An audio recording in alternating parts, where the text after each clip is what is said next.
Welcome to the intersection of technology, cybersecurity, and society.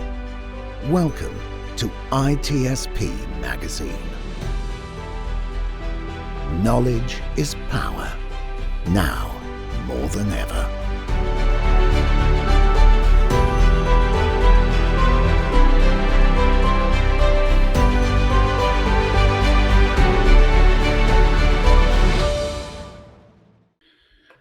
And here we go. This is Redefining Society Podcast, and I'm really excited about this conversation as usual. And lately, that we don't do the audio only anymore, but we also have the YouTube channel, which is starting to get pretty popular. So I'm excited about it. Not much to see, about me, but you can look at our guest. We have also a dog, and my dog is always present in the back, and we may have some other surprise a dog visit coming in, I heard. But without further ado, this conversation is, again, about redefining society with technology. We don't know what comes first. Is it technology driving society? Is it society driving technology? Who knows? We'll try to figure it out today. And we're talking in particular of technology that goes in the cockpits of our plane. And that's something that if you travel, you may be interested to hear this story and how it does affect our society, the way we travel, the way we connect with the world, and so forth. So I'm going to start with a round here of introduction, which is not coming from me because I will absolutely mess it up. We're going to start with Yemaya here. Yemaya. And a little bit about yourself, and then please pass the ball to Debra and Anna here on the show, and then we start rolling the conversation. Awesome. Hey, thanks so much for having us. We're really excited to be here. I'm Yemaya Bordain. I am president at Daedalean. I'm here with Debbie and Anna. My background is in safety critical avionics. I was previously at Intel Corporation, been at Daedalean last few months, and just been having an absolute blast since joining. I'll pass it over to our co-founder, the lady of the company, Anna. Hi, thank you very much, Yemaya. I'm Anna Chernova. I was trained initially as a physicist, and then I was working for Google for a while. And during the lunch break and before my work in Mountain View office, I decided to start flying because that was the nearest thing to the office, actually, in the Palo Alto airport. And I went to a super nice, super small flight school, which was called Sirius Aviation, and the people there taught others how to fly helicopters.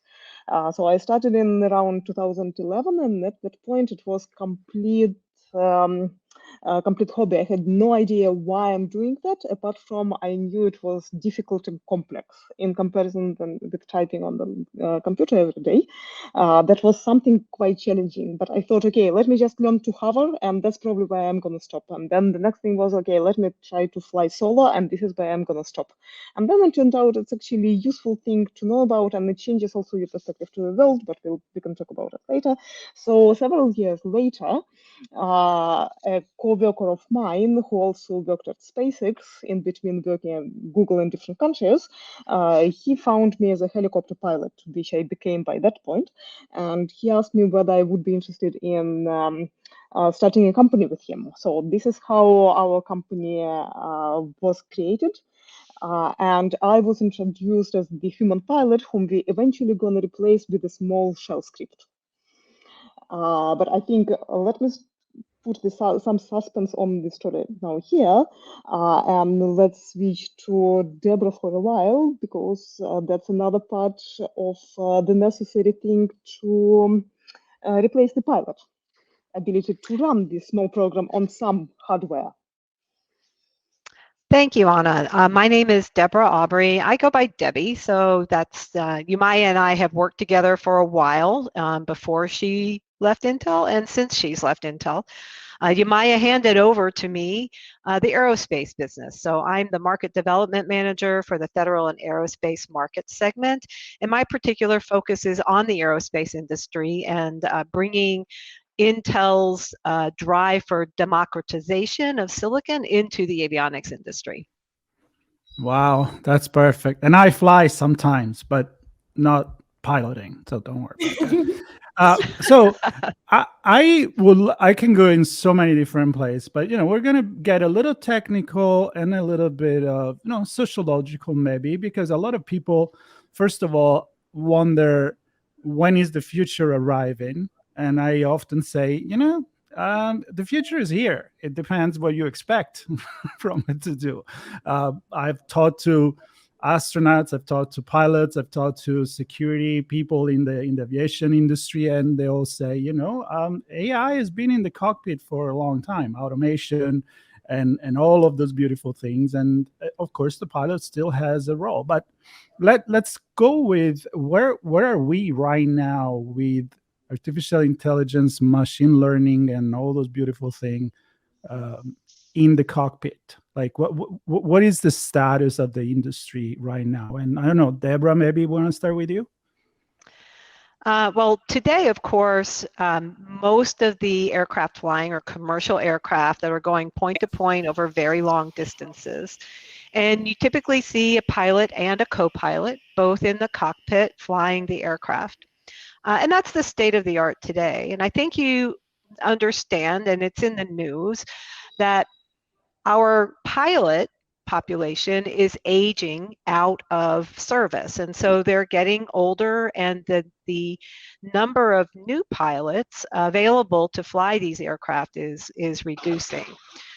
So we see ourselves in a transition period, just on the near term sort of transition, to try to reduce the workload on the pilots in the cockpit, to perhaps drive towards a single pilot, navigating the aircraft, flying the aircraft, in order to deal with sort of the coming shortage of pilots. And then moving forward, we're looking towards, the urban air mobility market. And that's really where Anna and Yemaya are coming into the picture here. All right, so come in the picture. Yemaya, let's start with you, and then we hear from the actual pilot, Anna. Yeah, well, Anna can give a really good, I think, take on this from a perspective of why she co-founded the company and what the role of the company is. But in urban air mobility, we're finding that, one, as Debbie stated, that there is this shortage. You see, there's shortage of pilots, but in this use case, there's going to be an order of magnitude or more, maybe multiple orders of magnitude, more aircraft in the airspace. And so it's going to create quite a bit of density in an airspace that already in some cases is strained. And where, air traffic control is sometimes struggling to manage even the density of airspace today. So then you take that order of magnitude, couple orders of magnitude, and the problem becomes an even tougher problem. And so we believe that by increasing the automation of these systems toward autonomy, it'll end up being safer for the airspace where the aircraft are autonomous or fully automated. And the difference being whether there's a human fallback or no human fallback. And maybe Anna can talk about, this. I was going to just maybe offer, when we're talking about urban air mobility, today the legacy aircraft are flying point to point between distance, cities that are pretty far spread apart. But when we start talking about urban air mobility, we're talking about bringing that ability to use the airspace into our urban center. So now you're not just flying, from Boston to LA, for example. Here you're perhaps flying from one regional airport to another, so like Phoenix to Tucson, or perhaps we have air ambulances in order to get people from the site of the accident or their site of injury to the hospital much more quickly. So that when we're talking about urban air mobility and the traffic congestion, now we're talking about airplanes, air vehicles sharing the space that we have automated cars sharing, and you have light poles and all kinds of different obstructions. And so that's the context of that urban or air mobility challenge that we're solving. So the Jetson, as a kid from the 70s, I'm still waiting for that. But so in a way, and I'm going to pass the ball to Anna here. So there is the perspective of security, piloting, and then there is the aspect of convenience, which come when we connect with society. And I don't know, I tried to fly a drone a few times and I just couldn't fly it anywhere unless I was in the desert. I'm in LA, pretty much is airspace everywhere. So it's like, nope, you can't fly here because this, because that. So thinking that there is going to be a lot of flying larger drone around the city, it makes me think about, the city of the future. But Anna, then there is the aspect of the pilot, security of flight, and some people, when we talk about autonomous or general intelligence or anything like that, the fear is, can we really trust computers to make the final decision? And should we always have a backup of a human there? So let's go there. So I actually, for myself, I came to such a conclusion first on my first day of flying, then on my first day of solo, at the day of my private pilot license exam. I basically, from again and again at a different level, I came to exactly the same thought. There should be a machine who would do what I'm supposed to do much faster and much safer. Even though, of course, I'm benefiting from the unbelievable freedom, even though the airspace around is difficult, even though my instructor, my examiner, he would raise his eyebrow anytime I would deviate half a degree from the course because of the airspace, because of the noise, because flying over the birds in the San Francisco Bay Area for whatever reason. However, the ability to take off from Palo Alto and go land somewhere in the canyon, so it's another end of the spectrum from the commercial airlines. But there are so many things which you need to take into account about the real world there. So of course, I'm talking about the small helicopters which don't have too much instruments on them. So essentially, we didn't even have a glass cockpit. It was just six-pack instrument with extremely basic analog things which you are, as a helicopter pilot, you're not even supposed to look at most of the time. So your information was mostly coming from the world outside of you, and when you are landing, you are supposed to have the slow walk speed, which guarantees that you are in safe region and height velocity diagram.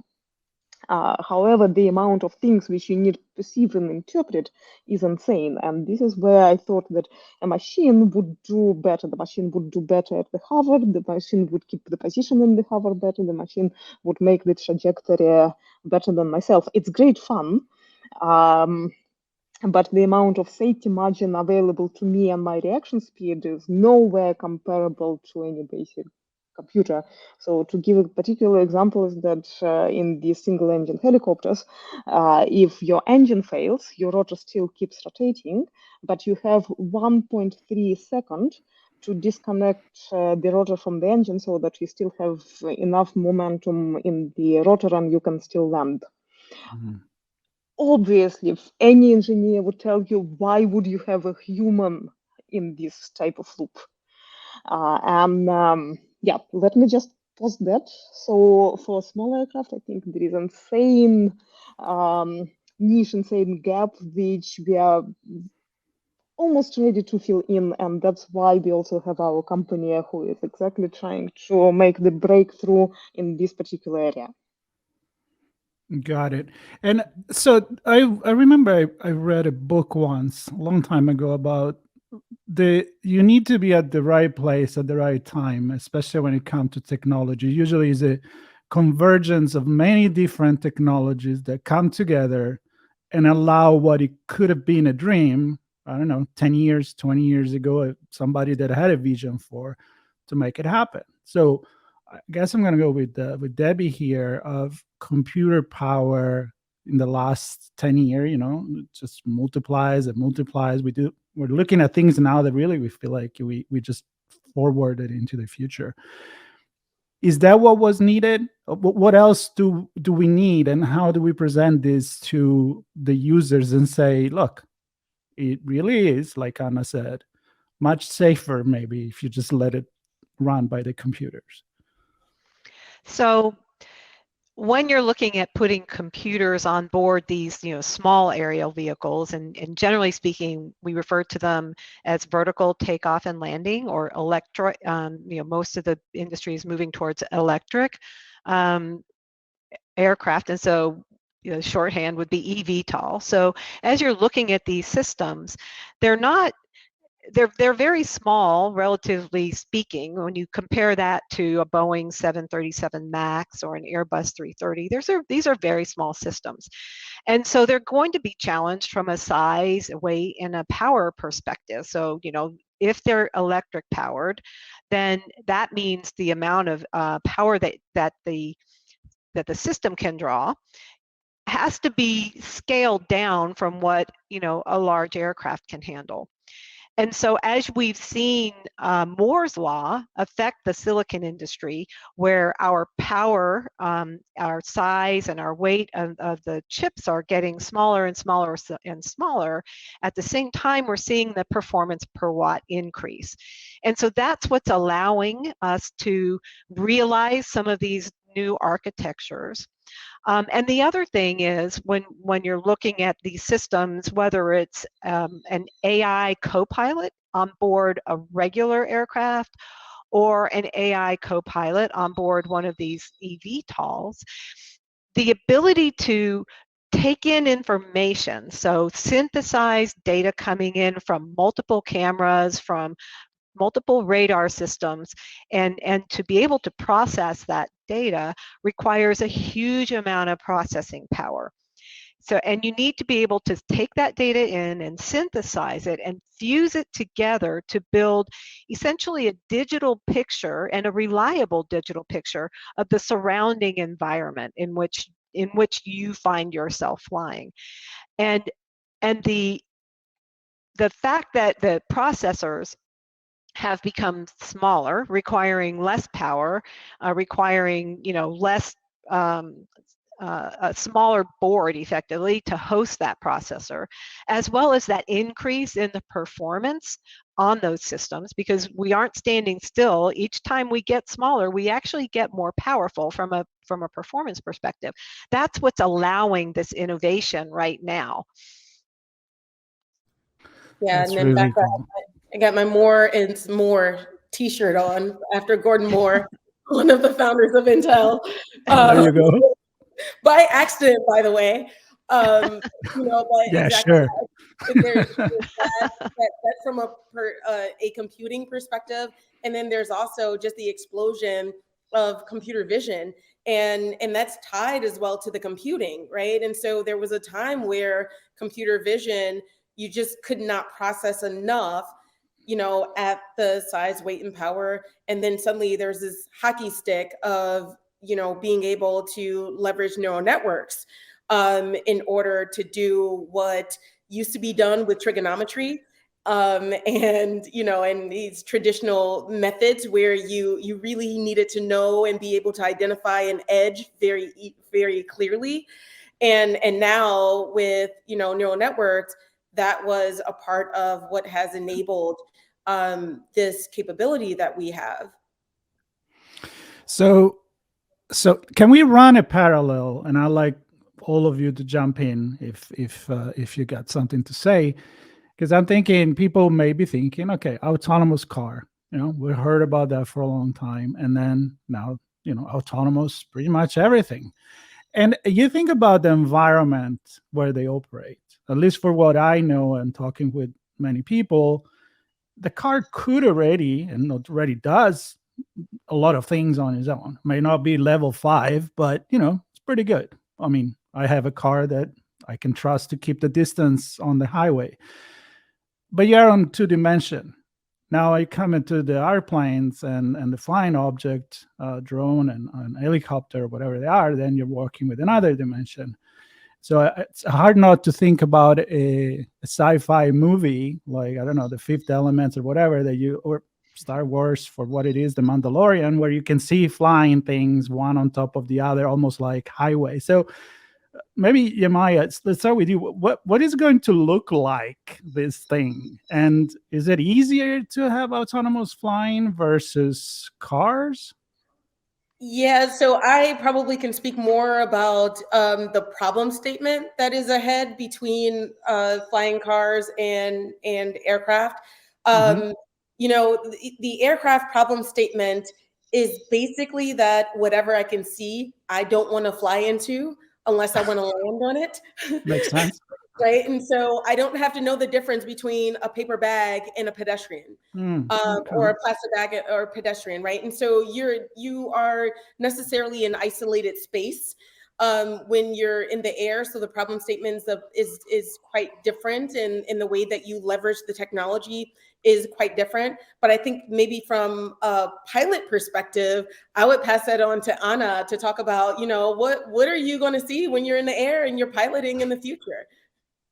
Well, I'm sure we're gonna see more confident and and safer landings, because landing is basically your primary job as a pilot, and that's the only safe state which is available to you in flying.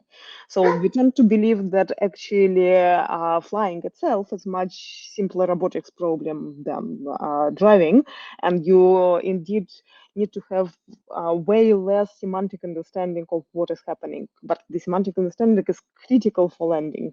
And starting from where the wind is coming from, and both the geographical, physical, and human markings and semantics of the environment, of the airports, and of the landscape, and also of the obstacles on the ground. That's the primary thing which you need to worry about. So that again is done much easier by the processors which we have now, rather than the brain of the human. So, for example, we are definitely overperforming already a human and seeing other obstacles, because a human pilot sees only 12% of what they are supposed to see, what would be good for them to see. So most of the pilots are not even aware of the threats which are flying around them. And even some of our products, we can show much better performance already. So that's not even a bar to be compared to. Um, and that opens up the possibility, of course, of having more aircraft in the air. So currently, for example, in instrumental meteorological conditions, you can only have one helicopter above the central London, and that's not practical for economic purposes. Of course, there may be other factors such noise and if you want pollution, there's additional restrictors. But if we are moving into the eVTOLs, then the density can increase, and there is no reason to restrain it further. And ability to do search and rescue operations. So that's actually the primary request from people who are doing these type of operations in the mountains. Can you give us something which we wouldn't be afraid to crash if we have to fly in marginal weather? Switching a little bit to risky operations when we still can help people, also the transportation between hospitals and things like that. And so I think the challenges between automated cars and then the sort of automated air vehicles are different when you think about it. So when you look at an automated car driving around, and I live in Chandler, Arizona, and we happen to be kind of the ground zero for Waymo, automated driving. And I've actually been in a car, a Waymo car, without a driver in the front seat. So when you think about the challenge faced there, we have automated cars driving on the same streets as humans. And we can make our automated cars very deterministic. So, they're always going to, if there's a human near the road, they're going to wait and see what that human's going to do. you can't rely with a human driving a car to do the same thing. So humans driving cars introduce, I mean, it's not like it's new. Humans driving cars are unpredictable and somewhat unreliable. So we have an automated car, which is pretty predictable, fairly reliable, interacting with very unpredictable and unreliable other drivers on the road.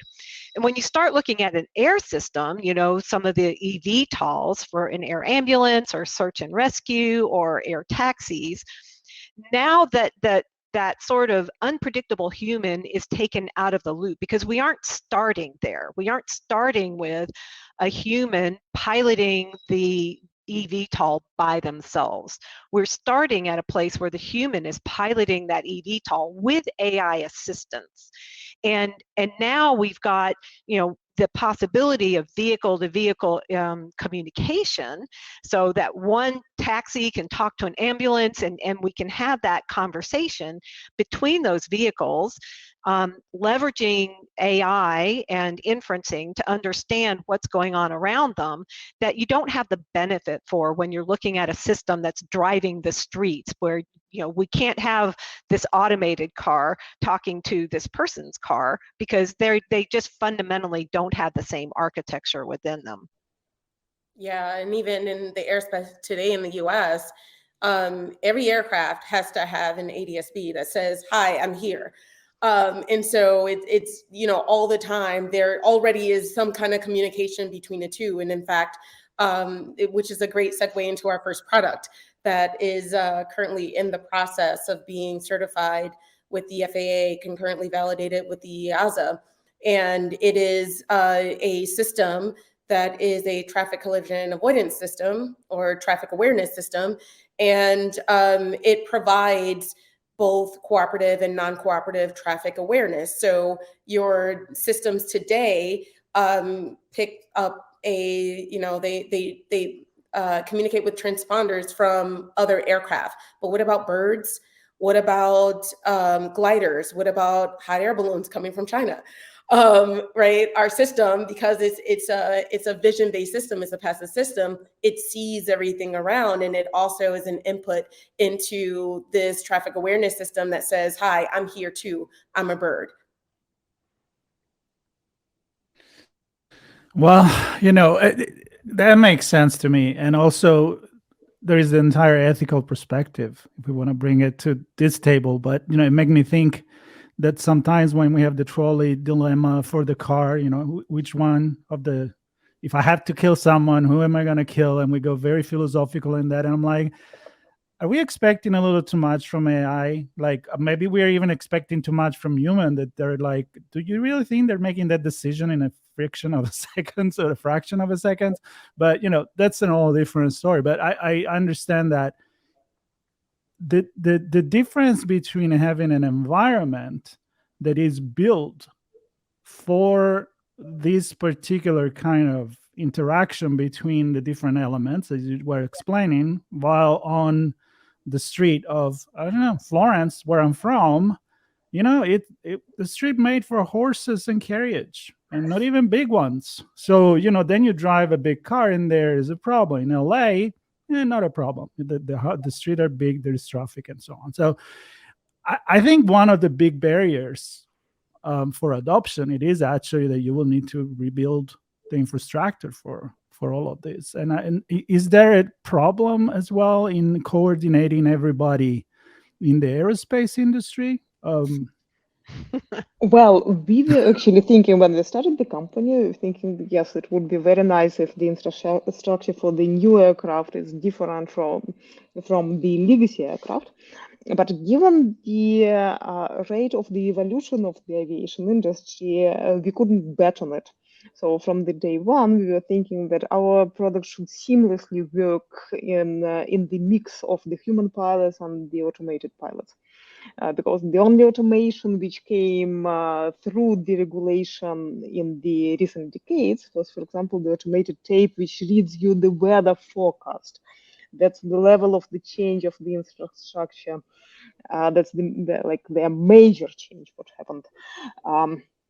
So we should be able to understand the traffic instructors, read back the clearances, and make sense of what they're saying, make sense of what other people are saying, and of course correlate that with the actual behavior, what is observed from the camera on the other aircraft. But the interesting bit, what I also wanted to mention in connection and what Debbie mentioned, the unpredictability of the world around. So this is actually the novel point on which we are working with the regulators, because the world is inherently unpredictable.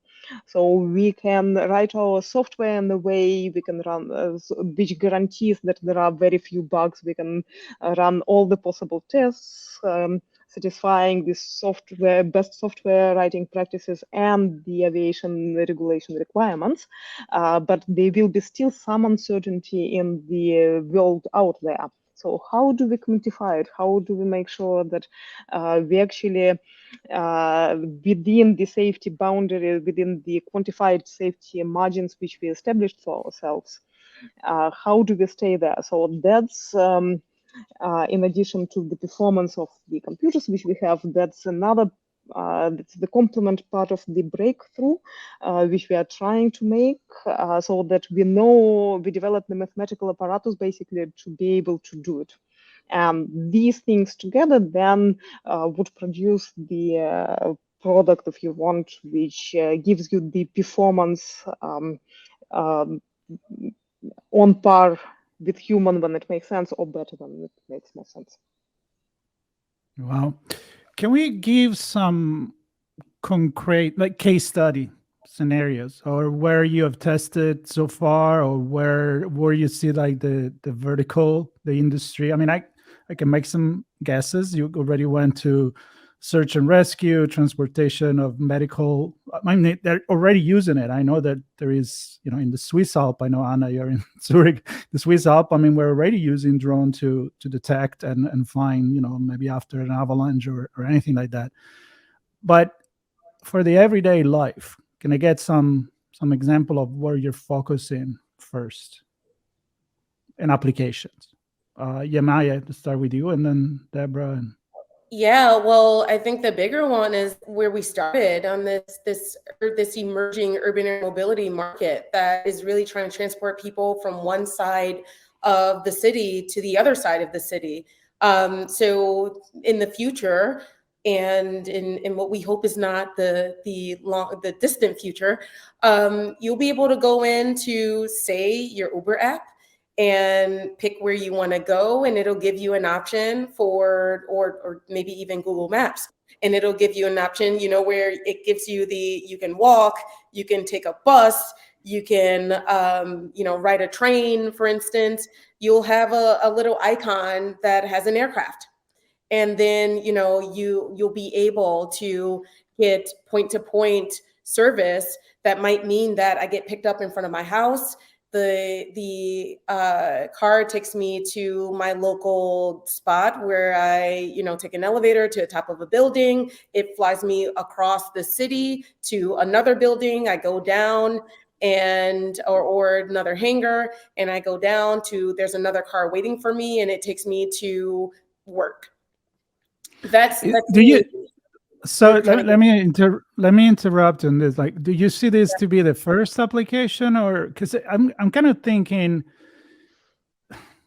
isn't it easier to start with? Okay, we can do emergency transportation. We can start with that, because I mean, I can see that a bigger vision than okay, let's start with specific application. Yeah, absolutely. And you're right there. Urban air mobility, I think ultimately it requires so much. You're talking about regulatory change. You're talking about infrastructure needs to be bolstered. We're going to see bills that are large infrastructure bills, maybe even bigger than what was the recent one last year in the US. Interesting. I was working on that one and I can't remember the name of it. But they're going to be large infrastructure bills that are going to, pass down and going to turn into smart cities and smart mobility bills at the city level, the state, local government level, in order to enable urban air mobility. And I think ultimately that's going to take a while. But where there's so much headroom for safety is in, say, safe search and rescue, where they are operating in environments that are so hazardous that, you know, sometimes it's like a marvel that you end up living through the experience, right? That's where we believe that there will be where we'll see this first. And, you know, we talk about, I've heard you say multiple times about AI being in aerospace, but honestly, it's not. Aerospace is a market in safe systems, in safe aerospace systems, vehicle systems. It's a market that adopts technology on decades later than the technology is available. So as an example, Debbie and I, we worked together very closely at Intel. I started Intel's offerings in safety critical avionics, and I was blown away in 2017 when I started working on that to learn that by that time, multi-core processors were in commercial electronics for almost 2 decades, and still there had not been a system like a flight control system that had gotten approved to implement multi-core processors. And in systems that still do, in most cases, you know, you hear dual core, we're up to quad core or more. In these systems, in the highest safety level or highest safety criticality systems, they disable all but one core. And it's really because of what Debbie talked about, determinism and being able to manage the resources that are competing with the like memory, or cores that are competing with the resources like memory and cache. So AI, or more specifically machine learning, still has not been certified to go into aircraft. And that's what Daedalean, that's one of the many challenges and a means to an end for us to achieve in order to get there. And we do believe that we will be the first company to do that. Debbie, so I think why? Anna, Oh yeah, or Anna, that's sure. I'll keep Well, my question for Debbie later. Anna, go ahead. I just wanted to make a little remark on the use cases to the initial question. So we do actually have already an offering for the flight schools, because when people are learning to fly, they are very much interested in the feedback. And the maximum which you would usually get from your instructor is, okay, it was a good landing, but you don't know the details. So people are recording their tracks through the GPS, for example, while our system, which runs in parallel, can immediately tell you how much you are deviating from the ideal slope, for example. Or alternatively, while you are trying to focus on the landing, our system can help you look out for the other traffic and the other aircraft. Got it. Okay, this actually connects wonderfully to what I was going to ask to Debbie, which is, I mean, you're always pushing ahead, obviously, at Intel with, you know, the quad core and and everything possible, and then you find some kind of walls, which may be regulation, may be adoption. So, how do you think we can improve on this? I mean, do we need to take? I'm putting this in air quote for people listening. Risk taking a little bit more? Do we need to facilitate regulation? I mean, how can we actually get to the point that regulators are comfortable, companies are comfortable, security of the system, it's, you know, it's as fair as human, let's say. I mean, I'm kind of going in a utopian. And then there's Sure. a dystopian where everybody's scared of everything, we're not going to go anywhere. Or everybody just trusts everything because there's blinking light and funny noises, and let's just put it on a plane, let's see what happens. So is there a balance there? I think it depends on what value you place on a person's life, right? Because when we're looking at an aircraft as compared to a car, you know, when there's a car accident, the number of casualties is, you know, relatively small. But when you look at an airplane, when there's a catastrophic incident there, the loss of life is pretty major. You know, it's a very big impact on, you know, not just the families, but, you know, the it's the whole ecosystem, right? It's the pilots' families, it's the crew's families. It's a really big impact. And so there's a reason for these things to kind of take a while to work through the system, because there's a lot of risk being assumed by the aircraft manufacturers to ensure that people are arriving at their destination safely. So, what you see is the industry is very slow to move because they want to see the evidence that this next innovation is going to allow them to continue their mission in transporting people safely from one point to another. And so, what we need is to be able to have the evidence, collect the evidence, which is collected over years and years and years of a device's ability to meet that mission, or a system's ability to meet that mission. And it just takes a long time to get there. You could see maybe there's another opportunity to introduce, some machine learning in order to do some kind of Pareto on an architecture to decide, what's the chances that this architecture is going to fail in operation. There are other opportunities there to accelerate that sort of usage cycle. But when you step back and think about it in human terms, I'm not sure it's really moving that slowly. For me at Intel, I've got companies that are just now adopting my 11th generation processors. Well, we just introduced our 14th generation processor. So, it's slow from my perspective at Intel, where we move at light speed. But if I look at it from my personal perspective, I'm not sure it moves that slow, Yeah, it's a matter of perspectives here, for sure. One last question. So we talk about infrastructure, we talk about application. I can imagine many more commercial application. Can think just like, I'm going to say Amazon. I'm not advertising, of course. Always people talking about it, but that's a good example. Delivery of goods. I remember years ago there was some kind of Leonardo da Vinci kind of flying machine that was supposed to be the headquarter of, pretty much the gateway in air and space of Amazon, distributing package to everyone. So there is that, but then it makes me think, apart from the sci-fi way of thinking, the globality of our commerce and the way that airplanes, of course, need to connect people in different part of the world. And so, it's important to look at a commercial and a market that is global, and that we're trying, despite all the problem in our society, to connect. Because if something breaks, as we've seen during the pandemic, breaks there, it breaks everywhere, right?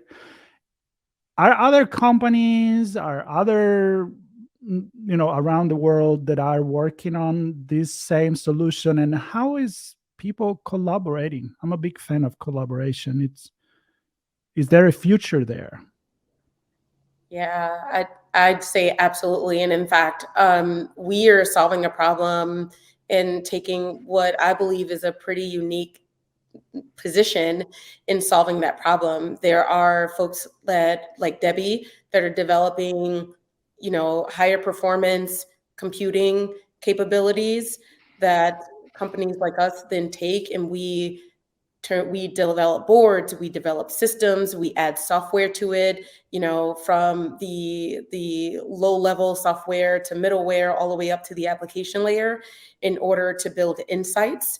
And which we call situational intelligence.